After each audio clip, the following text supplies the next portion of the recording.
Camera দেবো কেন? কি করলেন আপনি? আপনি আমার বলে ছবি তুলছেন কেন?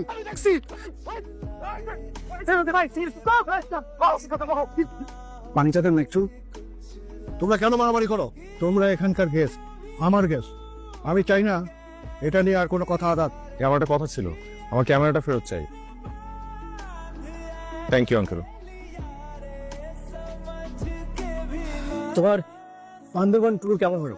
খুব ভালো বাবা। এখন কি করবে চিন্তা ভাবনা কিছু করেছো? বাবা আমি চিন্তা করেছি তোমার বিজনেসে জয়েন করবো। তুমি নিজে নিজেই বিজনেস করো, তোমার পরিচয়ে পরিচিত হবে। থ্যাংক ইউ বাবা। আমি বলতে পারতেছি না, বুঝছিস? কি একটা বেজ্জিতি কারবার। বলা যায়? আমি মেয়েটাকে কোনোভাবেই বলতে পারছি না। চল না আবার যাই। না বেলতলা একবারই যায়, এবার গেলে বুঝছস কি করবে? ওখানে ওর একটা বান্ধবী তোর দিকে ঘুরে ঘুরে তাকাচ্ছিল। লোক লাগিস না প্লিজ। তবু আমি তোর সাথে যাবো। আসছে আসছে। কোনটা? এই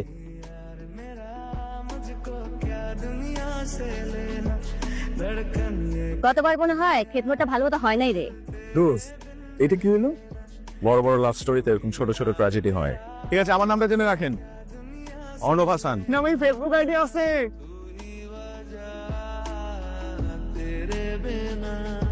শোনাই তো বোকা বানাইলো।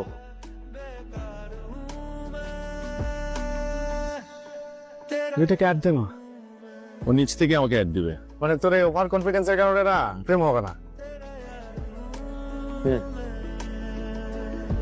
আপনি আমাকে আইডি দিলেন না কেন? আপনার আইডি খুঁজে পাচ্ছিলাম না। আপনি আবার কেন আসছেন? আপনাকে খোঁজার জন্য। প্লিজ আপনি চলে যান, আমি চাই না আর কোনো ঝামেলা হোক। আমার জন্য এত ভাবছেন আপনি? আমি চলে গেলেও আপনি আমাকে টেক্সট করবেন। চেষ্টা করব। আচ্ছা ঠিক আছে, কলেজের রাস্তা তো চেনাই আছে আমার। পরের দিন আমরা ঢাকা চলে আসি। আমি অপেক্ষায় ছিলাম। দুদিন পর মাধবীলতার টেক্সট আসে, আর আমি তাকে তার ছবিগুলো পাঠাই। তাহলে ওই দিন ছবি ঠিকই তুলেছিলেন। একটা কথা বলি? না, আজকে এই পর্যন্তই। এভাবে আমাদের কথা বলা শুরু হয়। হ্যালো। আপনি কেন ফোন দিতে না করেছি? আমি কথা বলতে পারি না, একটা সমস্যা আছে। যদি অন্য কেউ ধরতো? তোমাকে আমার খুব দেখতে ইচ্ছা করছে, আপাতত আগের ছবি দেখেন। কিন্তু তার কথা ভাবতাম আমি সারাক্ষণ। এত দূরে থেকেও এক অদ্ভুত মায়ায় জড়িয়ে রেখেছো তুমি। আমি শুধু তোমাতেই আসক্ত। তুমি আমার জীবনের সবচাইতে সুন্দর অধ্যায় হয়ে এসেছো। জানি না আবার কবে দেখা হবে।